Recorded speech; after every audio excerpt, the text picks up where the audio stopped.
de la Biblia pueda tener coherencia, pueda tener sentido y pueda tener un hilo conductor. Así que es un libro sumamente importante.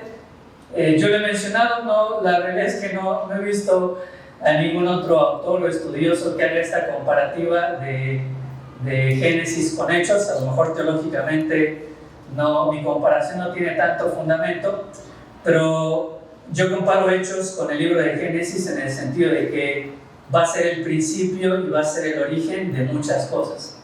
Recién Félix comentaba por qué nos reunimos el domingo, y el origen lo podemos encontrar acá en el libro de Hechos. Cuando nosotros analizamos toda la liturgia de la iglesia cristiana y nos preguntamos cuál es el génesis o cuál es el origen de venir, escuchar la palabra, orar, cantar alabanzas, compartir la Santa Cena, bueno, encontramos ese génesis o esos orígenes justamente aquí en el libro de Hechos.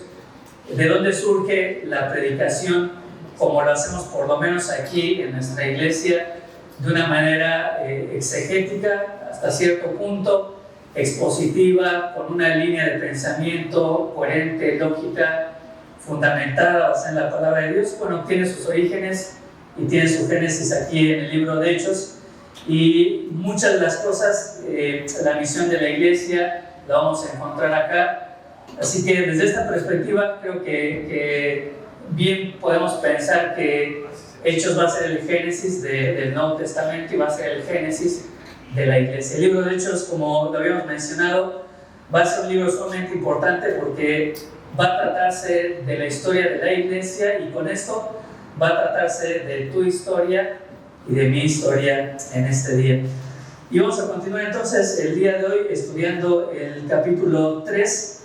Te vas a dar cuenta que el capítulo 3, capítulo 2 tienen mucha similitud, son capítulos que son paralelos, en donde vamos a ver una estructura similar. Si tú recuerdas, en Hechos capítulo 2 encontramos justamente la primera predicación o el primer discurso del apóstol Pedro, y no solamente la primera predicación o el primer discurso del apóstol Pedro, sino la primera predicación y el primer discurso en la historia de la iglesia cristiana. Por eso Hechos capítulo 2 va a ser tan importante, y veíamos que esta predicación o este primer discurso de Pedro va a ser una respuesta o va a ser en consecuencia a lo que había sucedido en momentos anteriores. ¿Recuerdas? En el capítulo 2, el mensaje de Pedro va a ser una respuesta a la llegada del Espíritu Santo el día de Pentecostés, cuando la gente, judíos, comienzan a hablar en idiomas conocidos, y de repente la multitud que estaba congregada en este lugar celebrando las fiestas judías dicen: bueno, esta gente, ¿por qué está hablando así? ¿Por qué les escuchamos hablar en otros idiomas? Seguramente están todos ebrios. Y la predicación de Pedro en el capítulo 2 va a ser entonces en respuesta a esta situación, a estas circunstancias que estaba atravesando la iglesia. En el capítulo 3 va a ser algo muy similar. En los primeros versículos que estudiamos la semana pasada vamos a encontrar un pasaje muy hermoso, la curación de un hombre cojo, y justamente esta curación del hombre cojo va a ser la introducción o va a ser lo que va a desencadenar esta segunda predicación o este segundo sermón del apóstol Pedro.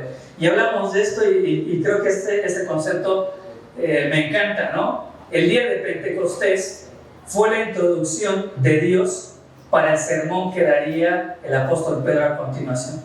La curación de este hombre cojo, ahí en la puerta del templo, en la puerta La Hermosa, fue la introducción de Dios para este segundo sermón o esta segunda predicación del apóstol Pedro.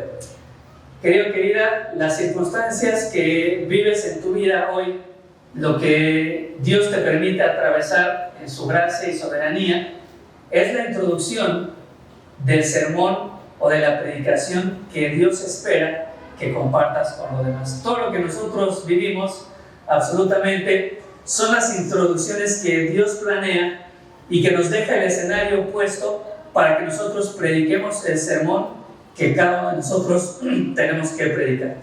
Déjame, antes de leer el pasaje, déjame recordarte algunas de las transiciones que vemos aquí en Hechos.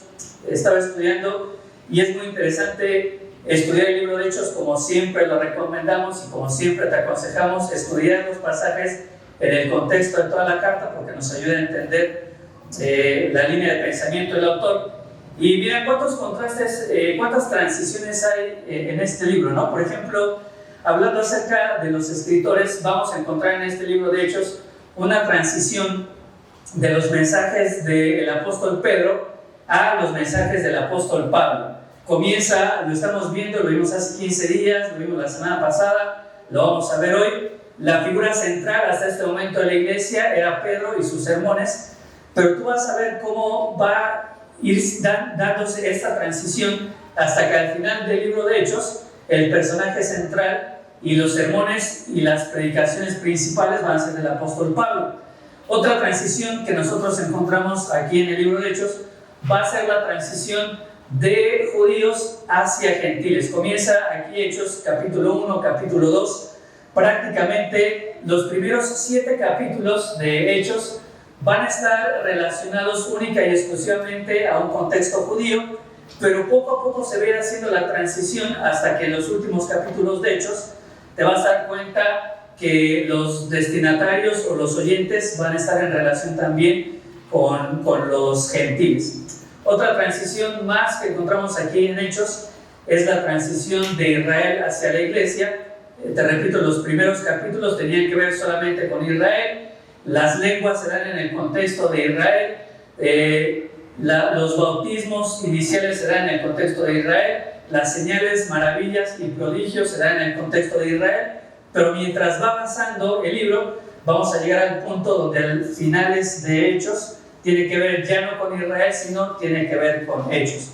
Otra transición que nosotros vamos a descubrir acá en el libro de Hechos es que comienza Lucas hablando mucho y haciendo referencias en cuanto al reino de Cristo, y la mentalidad de los judíos, lo habíamos hablado, tenía que ver con un reino físico y un reino material, quizás en relación con el reino milenial de Cristo. Pero mientras vamos avanzando en los capítulos de Hechos, vamos a ver esta transición del reino de Cristo, que es un reino físico, palpable, al reino de Dios, que tiene que ver con la iglesia y que tiene que ver con un reino espiritual.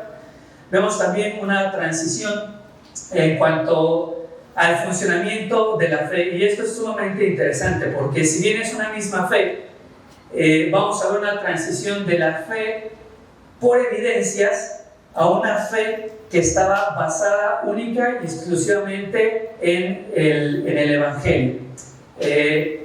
Nótalo de esta manera, ¿no? Inicialmente en el libro de Hechos la fe estaba basada en evidencias, y por eso era necesario y era fundamental que en los primeros capítulos se hicieran tantas manifestaciones de poder, tantas señales y tantos milagros, porque la fe estaría basada y estaría fundamentada justamente en estas evidencias externas que se veían, ¿sí? Si tú recuerdas pasajes, lo puedes anotar ahí en tu libreta, lo puedes leer después en 1 Corintios capítulo 1, versículo 22. Pablo dice esta expresión, dice que los judíos pedían o buscaban o necesitaban, ¿recuerdas el pasaje? ¿Qué dice? Señales. ¿Ves? Inicialmente la fe descansaba en eso. Inicialmente la fe de los judíos descansaba, buscaba, necesitaba, requería de señales. Pero si nosotros avanzamos en esta narrativa bíblica y en el libro de Hechos, te vas a dar cuenta que muy paulatinamente todas estas señales y todos estos prodigios van a ir desapareciendo, y la fe ya no se va a basar en evidencias, sino se va a basar solamente en la palabra de Dios, en el Evangelio. Por eso Romanos capítulo 10, ¿qué dice?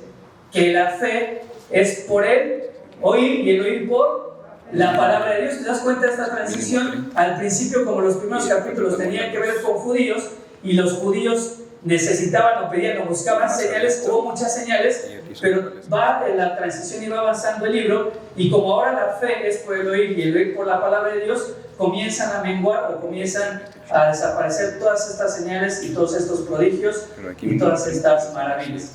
Y encontramos otra transición más. Esta la vamos a tratar de estudiar un poquito el día de hoy, porque va a haber una transición también en la comprensión y la exposición del Evangelio. En los primeros capítulos del libro de Hechos te vas a dar cuenta que la fe y el Evangelio descansaba en quién es Jesús. ¿Quién es Jesús? El Cristo, el Mesías, el Hijo de Dios. Pero mientras vamos avanzando en Hechos y mientras vamos avanzando en las epístolas, el tema de la fe no va a descansar tanto en quién es Jesús, sino va a descansar en lo que hizo Jesús.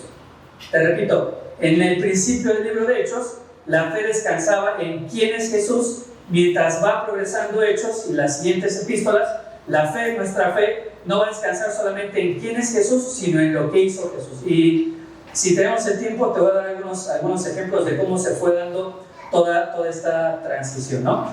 Así que es un libro sumamente claro, pero es claro si nosotros entendemos esto, que hay muchas transiciones y que cuando nosotros leemos un pasaje en Hechos, debemos entender en qué punto de la transición estamos, ¿sí? Espero no confundirlos más, pero por ejemplo, hoy estamos estudiando capítulo 3.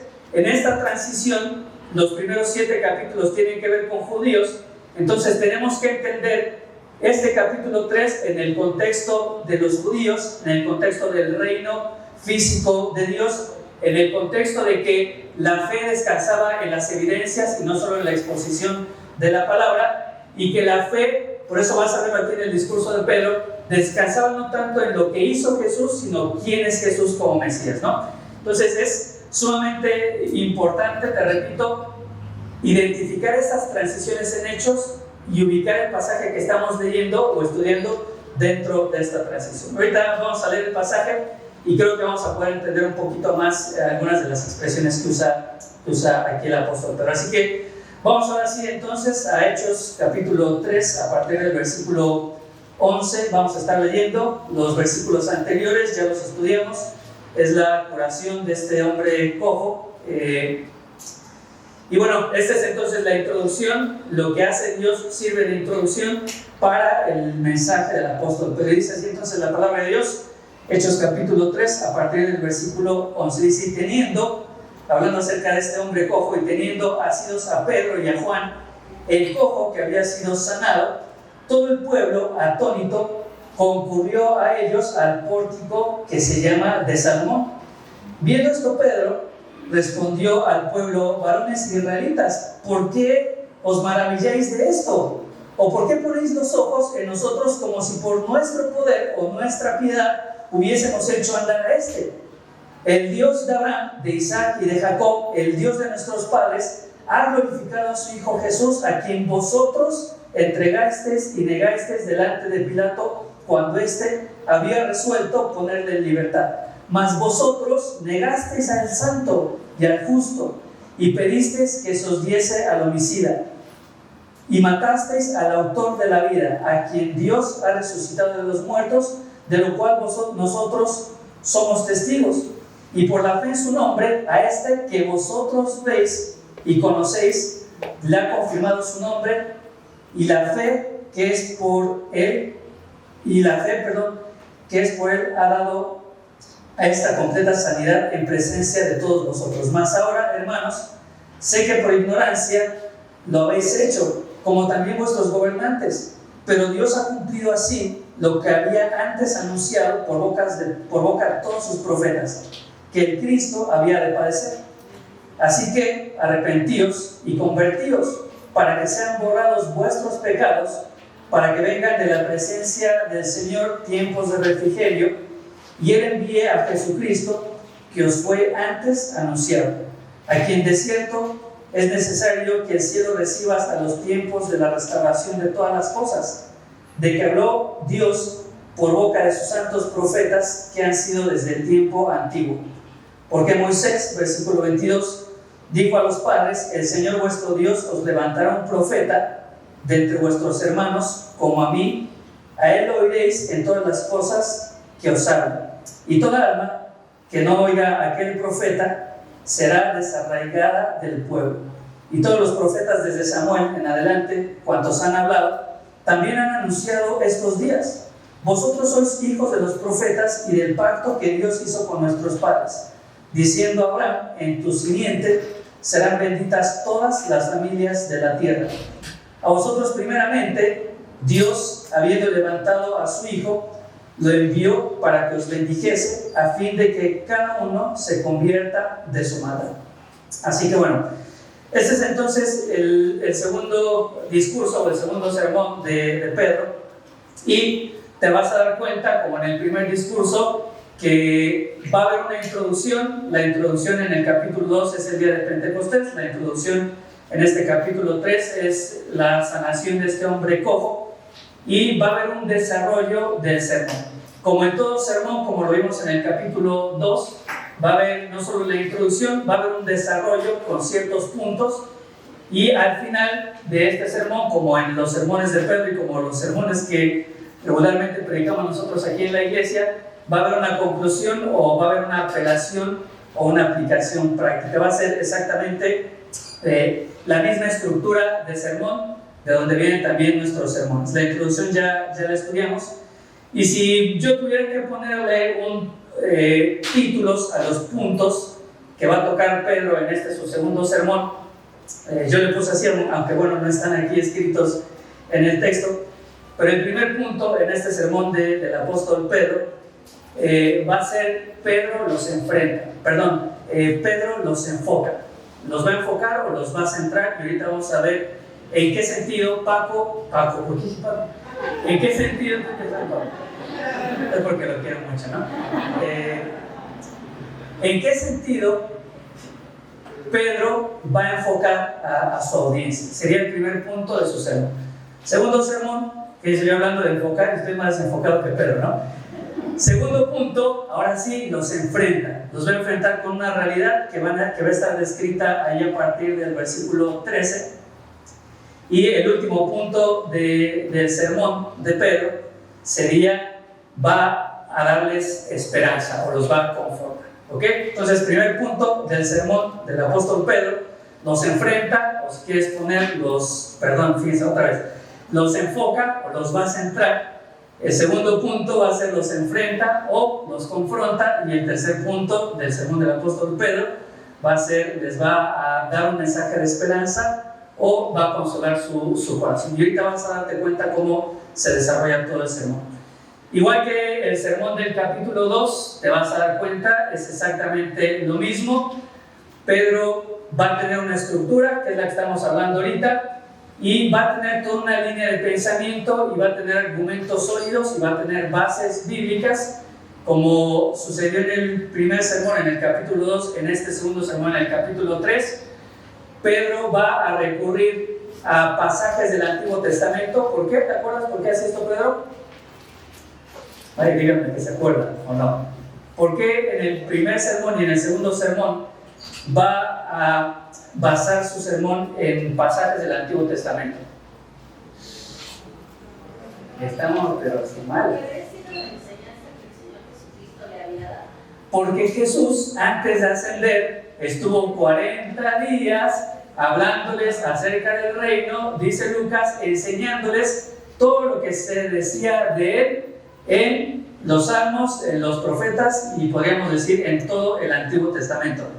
La próxima vez seguramente se los voy a volver a preguntar, así que espero que puedan contestarlo. ¿Por qué Pedro entonces basa su primer sermón y basa su segundo sermón con fundamentos sólidos del Antiguo Testamento? Porque 40 días en este seminario intensivo con Jesucristo, él es lo que había hecho. Les había hablado acerca del reino y les había mostrado todas las evidencias y todo lo que de él se decía, es decir, de Jesús, en los salmos, en los profetas, en los escritos del Antiguo Testamento. Y como en el capítulo 2 te vas a dar cuenta que aquí hay muchas referencias desde Moisés, es decir, desde el Pentateuco hasta los profetas, los últimos libros del Antiguo Testamento, hay muchas referencias en ese sentido, ¿no? Pero bueno, vamos a desarrollar un poquito, vamos a ir analizando este segundo sermón del apóstol Pedro. Estaba entonces, recuerda, estaba este hombre paralítico, cojo, que la palabra en griego original significaría alguien que no tenía fuerza, es decir, este hombre desde su nacimiento no tenía fuerza, no tenía la capacidad de caminar, Y estaba sentado entonces ¿en dónde? ¿Recuerdan? Yo siempre les hago preguntas, muchas preguntas les hago. ¿Estaba sentado en dónde? En la puerta del templo que se llamaba La Hermosa. Ok. No había entrado este hombre, ¿por qué? Bueno, pues justamente porque no lo vamos a leer, pero si tú lees pasajes como Levítico capítulo 21, versículos 16 al 24, cuando se estaba hablando no del templo, cuando se estaba hablando apenas acerca del tabernáculo, había ciertas prohibiciones en cuanto a las personas que podían o no podían entrar al tabernáculo o al templo, ¿no? En este caso el templo. No podían entrar hasta cierta distancia, no podían entrar mujeres, no podían entrar gentiles, y dentro de este grupo que estaban imposibilitados de entrar al templo, pues estaba justamente este tipo de personas que tenían algún defecto físico, ya fuese de nacimiento o ya fuese por otras circunstancias. Así que este hombre no necesariamente, la Biblia no da mucho detalle, pero no necesariamente es que no haya querido entrar al templo, puede que sí quisiera, puede que no quisiese, pero el punto es que no podía entrar por su situación física, por esta característica de ser cojo, estaba imposibilitado a entrar, ¿no? Entonces, en ese lugar, en esa puerta, La Hermosa, se encuentra, él ve que viene Pedro y Juan, y saben la historia, la estudiamos la semana pasada, él les pide dinero, y fíjate, mientras yo estudiaba este pasaje, qué diferente, ¿no? Cuando recuerdas a este hombre paralítico también de nacimiento, que 4 de sus amigos lo llevan a ver a Jesús, lo bajan por el techo para que Jesús lo ayudara. Qué diferencia de amigos, ¿no? Los amigos en los evangelios llevaron a su amigo para ayudarle porque estaban interesados en él, porque tenían fe en Jesús. Al parecer este hombre paralítico tenía ciertas amistades, no se dice si eran familiares o algo, pero ¿qué era lo que hacían con él? Yo creo que tenían cero interés en su vida. Iban, lo dejaban ahí, pide tu dinerito y después regresamos por ti, o después ves cómo le haces, ¿no? Yo no percibo que haya habido el mismo interés de estos amigos como el interés de los otros que llevaron al paralítico a ver a Jesús, ¿no? ¿Qué tipo de amigos somos? Somos el tipo de amigos que se interesa, que llevan a los otros a Jesús, o insensibles, ¿no? a la necesidad de los otros. Bueno, el caso es que Pedro y Juan dicen, mira, ¿sabes qué? Que no tenemos dinero, no estaban mintiendo. La realidad es que, creo que lo mencionó Dani la semana pasada, Jesús les había dicho que cuando salieran no llevaran alforja, no llevaran ciertas cosas, así que yo entiendo que no llevaban dinero, no mintieron, y yo creo que si ellos hubieran tenido dinero, le hubieran dado dinero al cojo, pero en ese momento no lo tenían. Pero sucede algo acá bien interesante. Después del pasaje, pero hay una expresión acá que también me hace recordar a Jesús, porque dice que Pedro y Juan, mirándolo fijamente, y es exactamente la misma expresión cuando Jesús miraba a las personas que tenían necesidad. Y la expresión en griego va mucho más allá, y cuando expresa acá en los primeros versículos que Pedro y Juan lo miraron fijamente, la traducción del griego dice que miraron profundamente, es decir, a su interior. No estaban viendo la condición física del paralítico, sino que estaban viendo más allá de lo visible, estaban viendo su necesidad espiritual o su necesidad interior. Y después es interesante porque dice que este paralítico dice mirando a Pedro y Juan fijamente, y es exactamente la misma expresión.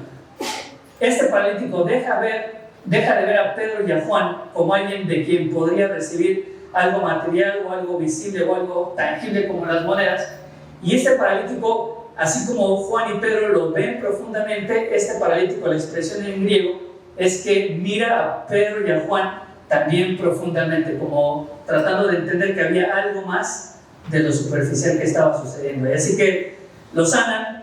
¿Qué dice la narración del pasaje? Que este hombre se para, y hay una expresión ahí interesante porque no solamente se para, ¿qué hace? Se para ¿se acuerdan? ¿O ya no se acuerdan de nada? Lo repetimos, mirad. Dice que se para en un ¿qué? En un brinco, o sea, no solamente que se paró, el tipo estaba saltando de alegría. ¿Qué es lo que hace inmediatamente? Lo que nunca en su vida había podido hacer. ¿Qué era? Aparte de eso, tienen razón, también aparte de eso, mis preguntas también son medio genéricas, ¿no? aparte de caminar que nunca lo había hecho, aparte de saltar que nunca lo había hecho, hace algo que jamás había hecho y que yo creo que siempre quiso hacer. Se mete corriendo ¿a dónde? Al templo, ¿no? Y se me hace interesante, ¿no? Porque son conjeturas mías, la Biblia no lo dice claramente, pero quizás este fue un deseo que tuvo por toda su vida. ¿Por qué no saltó, se puso a caminar y se fue corriendo a su casa? Podría haberlo hecho, ¿no? ¿Por qué no se fue a la plaza? ¿Por qué no se fue a ver a su familia y mostrarles lo que había pasado con él? No, lo primero que hace, recién recupera la fuerza para caminar, es meterse al templo, y adentro del templo, ¿qué es lo que hace? ¿Recuerdan? Comienza a alabar y dar gloria a Dios.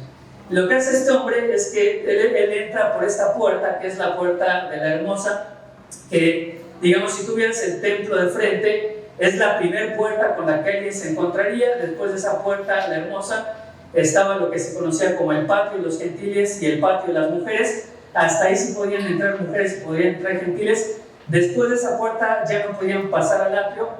Y después, si tú lo vieras de frente, estaba esta puerta de Hermosa, y después en la barda a la derecha estaba una barda grande donde había muchas puertas, y eso es lo que se conocía como el pórtico de Salomón, o algunos lo expresan como las columnas de Salomón. Así que imagina, lo que el hombre hace es eso: se mete al templo, entra gritando, alabando a Dios, y hace un recorrido no de pocos metros, porque más o menos la superficie del templo, lo hablamos en alguna ocasión, era similar a la superficie de un campo de fútbol.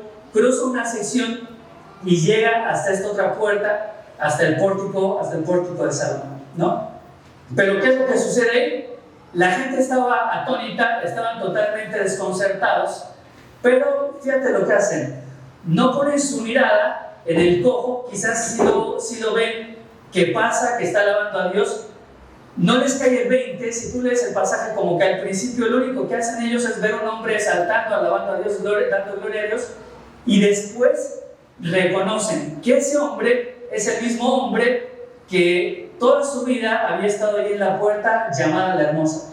¿Qué es lo que hacen a continuación? Fíjate, lo leímos ahí, regresamos a nuestro pasaje y vamos a ir descubriendo algunas cosas. Dice: teniendo asidos a Pedro y a Juan, el cojo que había sido sanado, todo el pueblo atónico concurrió a ellos al pórtico que se llamaba de Salomón. ¿Ves? Es otra puerta diferente. Pero fíjate lo que dice el versículo 12. Dice: viendo esto, Pedro respondió al pueblo: varones israelitas, ¿por qué os maravilláis de esto? ¿O por qué ponéis los ojos? ¿Qué dice?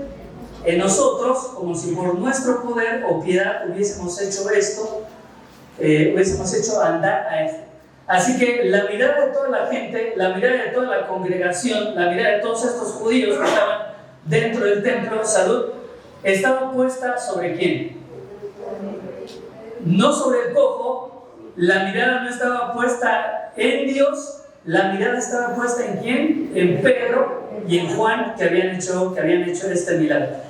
Te doy un detalle acá interesante en el versículo 12.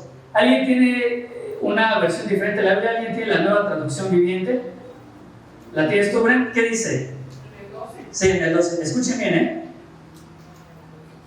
Al ver esto, Pedro les dijo: pueblo de Israel, ¿por qué les sorprende lo que ha pasado? ¿Por qué nos miran como si por nuestro propio poder o virtud hubiéramos hecho caminar a este hombre? Ese es el 12. La verdad es que no, porque si no, es el 12. Fíjense, a lo mejor copié mal la versión, pero fíjense lo que dice acá la versión que yo puse, a lo mejor ni siquiera es la Nueva Traducción Viviente. Luego les digo exactamente cuál. Ahí está, estaba mal, si el predicador nunca se equivoca. A veces sí. ¿Alguien tiene la Nueva Traducción Viviente entonces? Versículo 12. ¿Nadie la tiene? Si no, se los digo yo, porque yo acá, ahí arriba, ¿qué dice? Fuerte para que... Dice: Pedro vio esto como una oportunidad y se dirigió a la multitud. Pueblo de Israel, dijo: ¿qué hay de sorprendente en esto? ¿Y por qué nos quedan viendo como si hubiéramos hecho caminar a este hombre con nuestro propio poder o nuestra propia rectitud? Muy bien, muchas gracias, Alfred. y dice que justamente, no sé, ni me acuerdo qué día, ¿no? No me acuerdo cuál, el miércoles, ¿no? Que estaban acá afuera y que se presentó un hombre que estaba lavando autos. ¿Qué hizo Félix? Vio eso como ¿qué? Como una oportunidad y le dijo, lava mi auto, pero mientras lavas mi auto te voy a compartir el evangelio. Hace 2 domingos, ¿no? O 3. Llegamos, encontramos un muchachito acá, desorientado, perdido, extraviado, que ni siquiera podía razonar bien. ¿Qué hicimos? Vimos eso como ¿qué? Como una oportunidad. Folleto a él, vino un policía, le dimos folleto, vino después una policía, le dijimos, esto es una iglesia, cuando quieras puedes venir, danos unos motivos de oración porque los miércoles oramos por nuestras autoridades. Se fue, regresó otro policía, le dimos folletos, se fue a buscar a la mamá del muchacho, regresó, le dimos folletos a la mamá, le dimos folletos a los otros policías, porque las circunstancias que Dios nos permite vivir son la introducción del sermón que tenemos que predicar y son las oportunidades que tenemos que ver. Te fracturas un dedo, es la oportunidad para que le compartas a un enfermero. Te roban, es la oportunidad. Tienes una situación económica, tienes una situación de salud, tienes una situación laboral, te chocan o chocas, te subes a un camión, vas a la tienda, vas a la tortillería, vas al súper. Todas, hermano, todas son oportunidades. ¿Qué es lo que hizo Pedro? Simplemente vio y aprovechó. Las ofertas del Buen Fin, esas sí las vemos. Pero las oportunidades que Dios pone día con día delante de nosotros, no las vemos. Por eso nos sabemos muy bien Efesios capítulo 2, versículos 8 y 9. Pero ¿qué dice el 10? Porque somos creados en Cristo Jesús para buenas obras, las cuales Dios, ¿qué hizo? Preparó de antemano, ¿para qué? Para que andemos en ellas, hermano. Dios ya tiene preparadas miles de oportunidades, todos los días, sin temor a equivocarme, te aseguro que Dios tiene una oportunidad para ti. Ya las preparó. ¿Para qué? Para que solamente aproveches la oportunidad y andes en ellas. No sé ni por qué digo todo esto, porque originalmente no sería la mejor traducción, pero me encanta la nueva traducción viviente que dice: Pedro vio esto como una oportunidad. Tienes que estar atento, tenemos que estar atentos, porque yo te aseguro que todos los días, invariablemente, Dios nos pone oportunidades. Tenemos que aprovecharlas, ¿no? Así que estos hombres o esta multitud, quedamos en que ponen su vista y ponen su mirada ¿en quién? En el cojo por un momento, pero después lo pierden de vista. En Dios no ponen la mirada, sino que ponen la mirada en Pedro y Juan.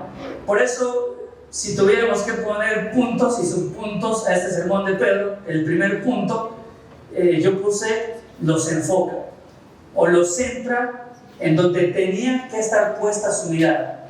Por eso les dice: ¿por qué os maravilláis de esto? ¿O por qué ponéis los ojos en nosotros como si por nuestro poder o nuestra piedad hubiésemos hecho esto? Y en el siguiente versículo es donde va a enfocar o va a centrar su mirada. ¿En quién? En el Dios de Abraham, de Isaac y de Jacob, el Dios de nuestros padres, ha glorificado a su Hijo Jesús, a quien vosotros entregasteis. Y sigue ahí la narración del sermón de Pedro.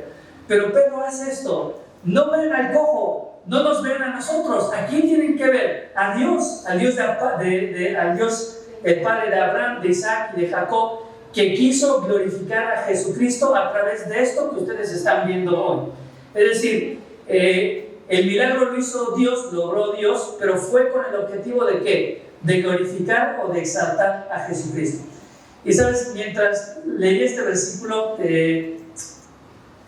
venía una pregunta a mi mente, ¿no? Y yo analizaba la pregunta que hace Pedro. Dice: ¿por qué os maravilláis de esto? ¿Sabes? Esto que leemos acá no es la primera vez que sucedía. En los tiempos de Jesús, ¿cuántos cojos habrá sanado? ¿Cuántos paralíticos habrá sanado? ¿Cuántos leprosos habrá sanado? ¿Cuántos endemoniados habrá liberado? ¿Cuántos milagros y cuántas manifestaciones de poder habrá hecho? Muchísimas. Mucho más de las que nosotros tenemos en los evangelios. Por eso dice Juan: si escribiésemos una por una las cosas que hizo Jesús, no alcanzarían en todo el mundo los libros que se habrían de escribir, ¿no? Y sin embargo, aunque a pesar de que Jesús había hecho tantos y tantos y tantos milagros y tantas señales y tantos prodigios, esta multitud de judíos que supuestamente habían escuchado de Jesús y de su poder, ¿qué hacen? Se maravillan. Tenían los ojos puestos en Pedro y en Juan como si no pudiesen llegar a entender lo que acababa de suceder. Y digo, mientras yo leí estos versículos, me preguntaba por qué reaccionaron de esta manera. Es decir, si habían escuchado, y muchos de ellos probablemente habían visto tantas manifestaciones del poder de Dios, ¿por qué se maravillaron? ¿Te lo preguntaste? Probablemente no. O a lo mejor sí, no sé. ¿Sabes? Yo creo que uno de los posibles factores que hace que estos judíos, supuestamente piadosos, porque estaban ¿en dónde? Dentro del templo, en la hora de la oración. Lo dice ya al principio del capítulo 3. Y a pesar de que aparentemente son judíos piadosos que están en el templo orando, se maravillan del obrar de Dios. ¿Por qué? Si ya lo habían visto o escuchado tantas veces. Y sabes, creo que una de las posibles razones es por la dureza de su corazón y por su lejanía con Dios. Tener un corazón tan duro y tener un corazón alejado de Dios, no alejado del templo, no alejado de la religión, pero alejado de Dios, provocaba en ellos que ante una muestra del poder de Dios tan común, porque lo hizo tantas veces, ellos se maravillaran como si fuese lo más grande que hubieran visto en toda su vida, ¿no? Si lo trasladamos a nuestros tiempos, ¿sabes por qué a veces nos maravillamos tanto de las cosas que Dios hace? Porque no estamos acostumbrados a ver su poder. Porque quizás nuestro corazón se ha alejado de Él. O porque quizás nuestro corazón se ha endurecido. Y por eso a veces vemos maravillas. No, que nos prestaron el salón sin pagar nada. ¡No! ¡Qué mal! O sea, digo, si Dios abrió el mar rojo, si Dios creó toda la tierra, hay cosas que quizá no tendrían que sorprendernos tanto si realmente estuviéramos conscientes de quién es Dios y estuviéramos conscientes de su poder. Este maravillar de estos judíos, estar atónitos, es porque no estaban acostumbrados a ver a Dios obrando. No estaban acostumbrados a ver un Dios tan cercano que obraba de esta forma. Pero ves, para aquellos que estaban cerca de Dios, para Pedro y Juan, ¿ellos se maravillaron por eso? No, dicen, pues, o sea, este tipo de cosas son las que hace Dios. ¿Por qué te tendrías que sorprender o qué esperabas de un Dios que es todopoderoso? ¿Por qué te maravillas? ¿No? Porque probablemente la cercanía que tenía Pedro y Juan con Jesús los hacían conscientes de que este tipo de cosas eran normales cuando estás al lado de Dios. Pero esos judíos no estaban totalmente maravillados, como si fuera la manifestación más grande que habían visto del poder de Dios. Y por eso Pedro tiene que hacer esto en su sermón, tiene que abrirles los ojos, tiene que enfocar su mente, enfocar su corazón y centrarlos, no en el cojo, no en ellos, sino decir, judíos, esto lo hizo Dios para glorificar a su Hijo Jesucristo, el Dios de Abraham, de Isaac y de Jacob, el Dios de nuestros padres, ha glorificado a su Hijo Jesús, a quien vosotros entregasteis y negasteis delante de Pilato, cuando éste había resuelto ponerle en libertad. Segundo punto de la predicación de Pedro, ya tiene a su audiencia enfocada en Jesús. Lo que va a tratar de hacer Pedro entonces es olvídense del cojo, olvídense de mí, olvídense de Juan, olvídense del milagro en sí, olvídense de la señal. Vamos a centrarnos en Dios y vamos a centrarnos en su Hijo Jesucristo. Y sabes, ¿para qué los enfoca en Cristo o para qué los va a centrar o va a centrar su mirada en Cristo? Para enfrentarlos o para confrontarlos con lo que estos judíos habían hecho. Fíjate nuevamente el versículo 13 y vamos a ver algunos detalles de aquí. Centra su mirada primero en las primeras líneas: el Dios de Abraham, de Isaac y de Jacob, el Dios de nuestros padres, ha glorificado a su Hijo Jesús. Y a partir de la siguiente letra, en su sermón, Pedro va a tener la intención de confrontarlos o enfrentarlos con lo que ellos habían hecho. ¿Qué dice? A quien vosotros, ¿qué hiciste? Entregasteis. Y escucha, trata de poner atención. Si tienes Biblia física, subraya las ocasiones en las que Pedro va a utilizar la expresión vosotros. Y cuando encuentres esta expresión o esta palabra vosotros, no es un vosotros amable o no es un vosotros amigable, es un vosotros acusativo. Le está diciendo ustedes. Los señalaba literalmente con el dedo, acusándolos. Por eso, en este segundo punto, Pedro los enfrenta o los confronta. ¿Por qué? Dice, porque vosotros entregasteis y negasteis delante de Pilato cuando éste había resuelto ponerle en libertad. Y fíjate, la justicia en los tiempos romanos, ellos eran muy escrupulosos en que se hiciera justicia realmente. Y lo que sucede acá es que Cristo no tendría que haber muerto por ley. Pilato, que lo menciona acá, en varias ocasiones intentó liberar a Jesús de la pena de muerte. Pero los que insistieron, ¿quiénes fueron? Los judíos. Por eso, aunque literalmente quienes crucificaron a Jesús fueron las autoridades romanas, por eso acá en este versículo dice, vosotros entregasteis y si negasteis delante de Dios. Mira también las expresiones que utiliza Pedro, para que estos judíos se den cuenta del crimen tan grande y de la atrocidad que ellos habían cometido. ¿A quién entregaron? Pregunto, ¿y a quién negaron? En primer lugar dice, a su hijo. ¿Ves? Estos judíos no negaron y entregaron a cualquier hijo de vecina. En otras versiones, en vez de decir a su hijo, en otras versiones dice la palabra siervo, pero esta traducción, a su hijo, es una palabra mucho más correcta, ¿sí? Y lo que está tratando de hacer Pedro con esas expresiones es que estos judíos se den cuenta, te repito, del crimen tan grande que hicieron. ¿A quién entregaron y a quién negaron? Al mismo Hijo de Dios, al unigénito Hijo de Dios. No negaron y entregaron a un criminal, no negaron y entregaron a alguno de sus líderes religiosos, no negaron y entregaron a alguien que había cometido un pecado. Ellos pusieron delante de las autoridades romanas, entregaron y negaron ¿a quién? Al mismo Hijo de Dios. No solamente utiliza esta expresión hijo, sino dice glorificando a su Hijo y utiliza el nombre Jesús. Jesús significa ¿qué?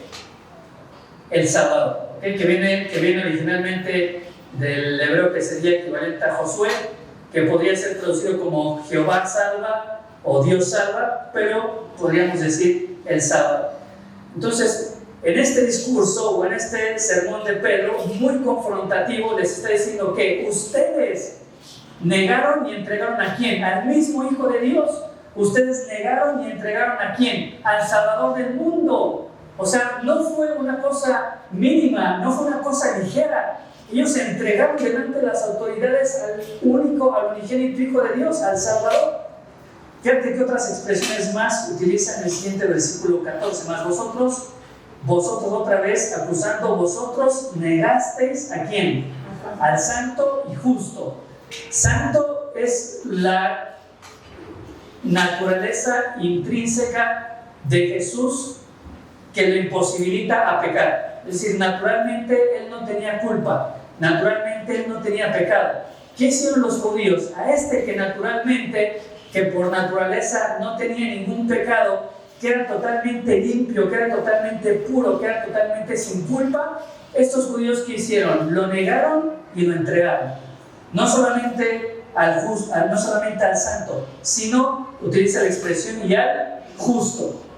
Santo significa por naturaleza limpio y por naturaleza puro. Justo tiene que ver con lo exterior, tiene que ver con su conducta. Es decir, justo es aquel que legalmente nunca había cometido un crimen, que nunca había violado la ley, como para ser culpable o como para ser reo de muerte. Es decir, santo por naturaleza inocente, justo públicamente y de acuerdo a la ley, no había nada de qué incriminarlo. ¿Te das cuenta entonces por qué Pedro decimos que los estaba enfrentando y los estaba confrontando? Pedro quería que ellos se dieran cuenta de la gravedad de lo que habían hecho. Ustedes negaron y entregaron ¿a quién? Al Hijo unigénito de Dios. Ustedes negaron y entregaron ¿a quién? Al Salvador. Ustedes negaron y entregaron ¿a quién? A alguien que por naturaleza es santo y que no tiene culpa y que es totalmente limpio. Ustedes negaron y entregaron ¿a quién? Aquel que públicamente y de acuerdo a la ley romana es justo, que nunca ha cometido ningún delito. Y por si esto no fuera poco, Pedro es todavía más confrontativo.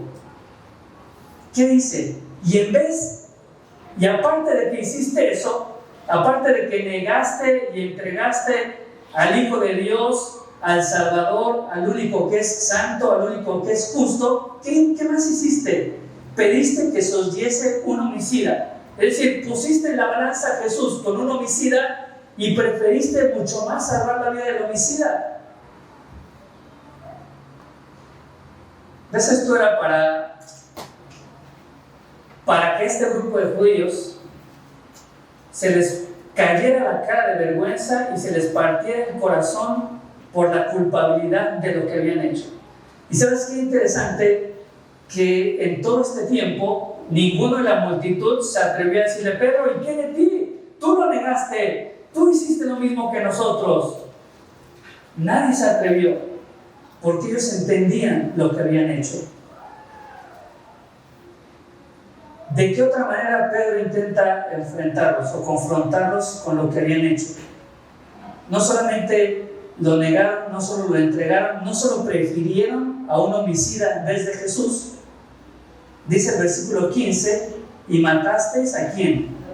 Al autor de la vida. ¿Entiendes lo que significa esta expresión o lo que significaría esta expresión para esta audiencia judía? De aquel de quien proviene todo, de aquel de quien proviene la vida, aquel que nos puede sustentar, aquel de quien vienen todas las cosas, ustedes lo mataron, ustedes lo negaron.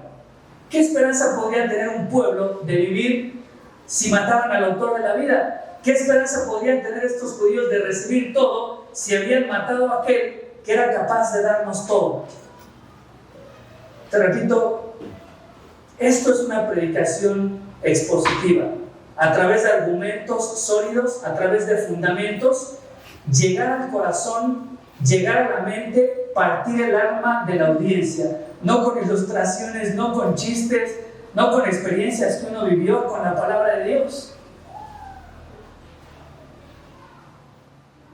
La intención de Pedro en este pensamiento lógico y estructurado, ¿qué era?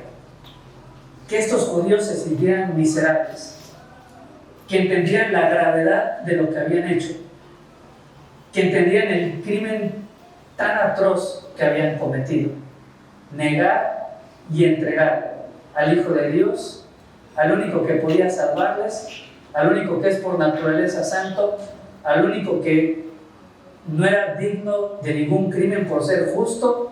Habían preferido un criminal y habían matado ¿a quién? Al mismo autor, aquel que les había dado la vida. Su primer punto, Pedro los va a centrar, no en ellos, no en el cojo, los va a centrar en Cristo, los va a enfocar en esto. Segundo punto, los va a enfrentar o los va a confrontar con aquello que habían hecho.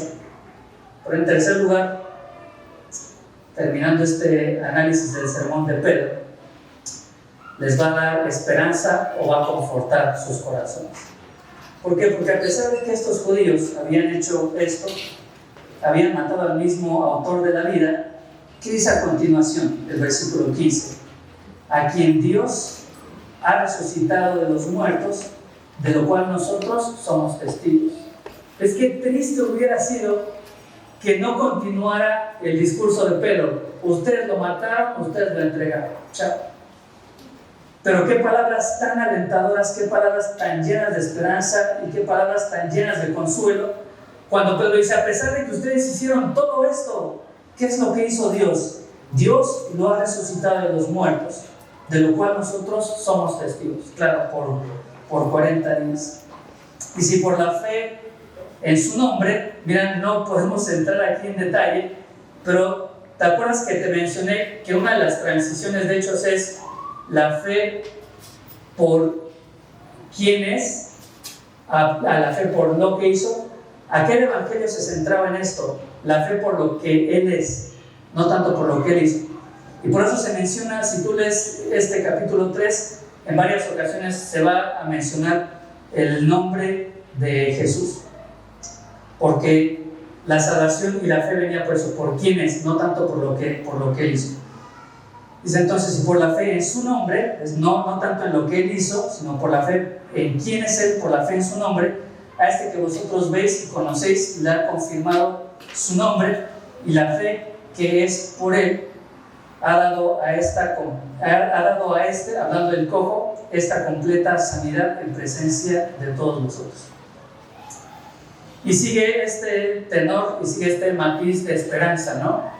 Ustedes lo mataron, ustedes lo entregaron, pero Dios lo resucitó. Qué palabras tan compasivas de Pedro en el versículo 17, más ahora, hermanos. Otras versiones dice más ahora, amigos.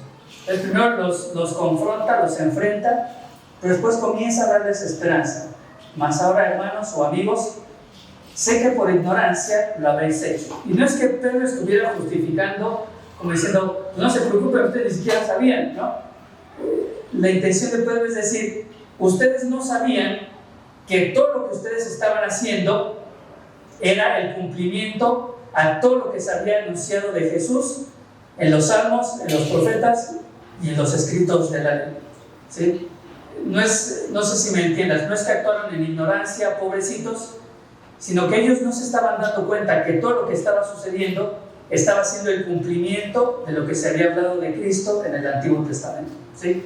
¿Se entendió? O sea, no es, pues pobrecitos, no se preocupen porque ustedes ni cuenta se dieron, ¿no?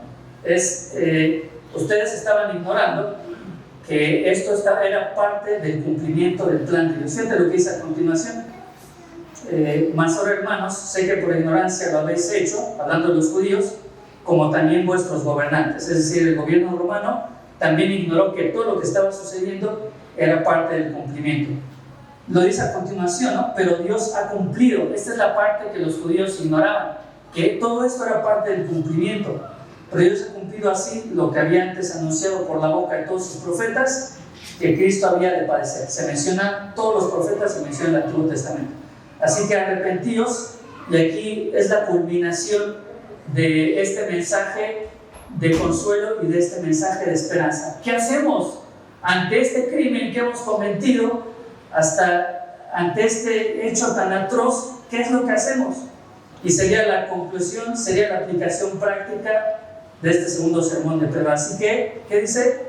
Arrepentíos y convertíos, para que sean, ¿qué dice? Borrados vuestros pecados, para que vengan de la presencia del Señor tiempos de refrigerio. No podemos profundizar, pero el libro de Hebreos habla mucho de este tiempo de refrigerio.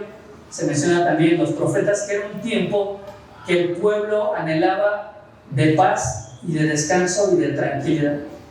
Y Él envía a Jesucristo, que fue antes anunciado. ¿Ves? En varias ocasiones Pedro hace énfasis en que todo esto había sido planeado, había sido descrito por los profetas, había sido anunciado.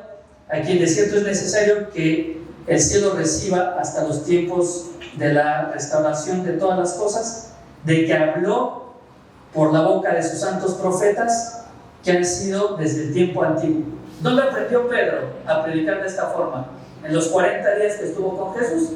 Todo lo que se dijo en el Antiguo Testamento, todo lo que se dijo en los profetas, es lo que ustedes están viendo que se está cumpliendo hoy, y es lo que ustedes ignoraban. hace una referencia más al Pentateuco, porque Moisés dijo a los padres: el Señor vuestro Dios os levantará profeta de entre vuestros hermanos como a mí, y a él oiréis en todas las cosas que os hablo. Y toda alma que no oiga a aquel profeta será desarraigado, será destruido del pueblo. Y terminamos ahí con los últimos versículos. Y todos los profetas, vuelvo a mencionar, todos los profetas desde Samuel en adelante, cuantos han hablado, también han anunciado estas cosas. Vosotros sois los hijos de los profetas y del pacto que Dios hizo con nuestros padres, diciendo a Abraham: en tus simientes serán benditas todas las naciones de la tierra. Y este último punto, te repito, era un mensaje esperanzador, era un mensaje de consuelo, donde Pedro le dice a esta audiencia: lo que cometieron fue terrible, fue un acto horrendo, pero todo esto es parte de lo que Dios había planeado. Todo esto es parte de los propósitos de Dios. Arrepiéntanse y conviértanse. Dice, recuerden a Abraham, Dios le había prometido que a través de él serían benditas todas las naciones de la tierra. Y dice ahí al principio del versículo 26, a vosotros primeramente. ¿Sí? ¿Recuerdas estas palabras del apóstol Pablo? No me avergüenzo del Evangelio porque es poder de Dios. ¿Y qué dice? Primeramente, ¿a quién? Al judío y después al griego. Es decir, el mensaje de salvación era primero para los judíos, como se lo había prometido a Abraham, y lo recalca aquí Pedro: a vosotros primeramente. Dios habiendo levantado a su Hijo, lo envió para que os bendijese. ¿Cómo iban a ser benditas todas las naciones en Jesús? ¿Cómo iban a ser benditos los judíos a través de la descendencia de Abraham? Lo dice Pedro al final: al fin de que cada uno se convierta de su maldad. Entonces, cuando Pedro cita a Abraham: en ti serán benditas todas las naciones de la tierra, la bendición consiste en ¿qué? En que cada uno, empezando por los judíos hasta nosotros, nos convirtamos de nuestra maldad. Esa es la mayor bendición, y esa fue la promesa de Dios hacia Abraham y para sus descendientes. La mayor bendición es esta: que cada uno de nosotros tengamos la oportunidad a través de Cristo de dejar nuestros viejos caminos, de convertirnos de la maldad y voltear a una nueva forma de vida, a un nuevo estilo de vida, a una vida similar a la de Cristo. Así que termina este segundo sermón de Pedro, esta segunda predicación, y como te decía al principio, es una maravilla de sermón, bien estructurado, bien fundamentado, con bases sólidas bíblicamente, con un pensamiento lógico, donde después de este milagro Pedro pone la mirada en Cristo, acusa a los judíos de haber cometido este hecho tan atroz, pero al mismo tiempo les da consuelo y les da esperanza, diciendo que lo que Dios prometió, la bendición, era a través de Cristo y a través de la conversión de su maldad y conversión de sus pecados. Pedro termina este sermón diciéndoles: todo lo que ustedes hicieron puede darse marcha atrás, y toda su maldad puede quedar borrada por la obra de Cristo en la cruz.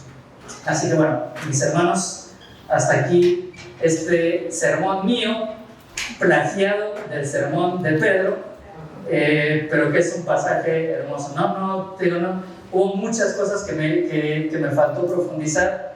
En algún momento me gustaría hablar de cómo fue la transición, porque acá, si tú lo estudias, dices, bueno, ¿en qué momento está la obra de Cristo? Acá solamente se habla de confiar en el nombre de Cristo, claro, porque en el principio de Hechos la fe radicaba solamente eso, en la salvación en el nombre de Cristo. La revelación de Dios es progresiva, y después se fueron añadiendo más elementos en la comprensión de lo que es el Evangelio, hasta el punto que Pablo dice en Corintios: porque primeramente os he enseñado esto que primeramente recibí. Escucha, que Cristo murió por nuestros pecados, que Cristo murió por nuestros pecados, y que fue sepultado, y que resucitó al tercer día conforme a las Escrituras. No tuvimos tiempo para verlo acá, ¿no? Pero si te das cuenta, la salvación en Hechos, ¿qué era? Confiar en el nombre de Cristo. Es decir, hubo una evolución en el entendimiento y la comprensión de lo que era el Evangelio, que no se ve aquí todavía en Hechos. Acá solamente dice creer en el nombre de Jesús. Y ya. Pero bueno, eso lo dejaremos para después, si Dios nos da licencia. Vamos a terminar, vamos a ver. Querido Dios, gracias por el ejemplo de Pedro, gracias por tener una base tan sólida de lo que tendría que ser la predicación y la enseñanza en la iglesia. Gracias Dios porque entendemos que lo único que puede transformar el corazón del ser humano y nuestro corazón es la exposición al poder de tu palabra. Como hemos dicho tantas veces, con bases y fundamentos sólidos, entendiendo todo lo que se dijo en las Escrituras acerca de tu Hijo. Pero Dios, que sobre todo nos ayudes a cada uno de nosotros a tener la misma actitud que tuvo Pedro, de ver en cada circunstancia una oportunidad para presentar el Evangelio, de ver en cada cosa que vivimos una oportunidad para centrar la mirada de la gente en Cristo, confrontarles con su pecado, pero consolarles sabiendo que hay esperanza en la obra de Jesús. Te damos gracias por este tiempo, te damos gracias por tu palabra y clava todos estos conceptos, guárdalos en nuestro corazón. En el nombre de tu Hijo Jesús.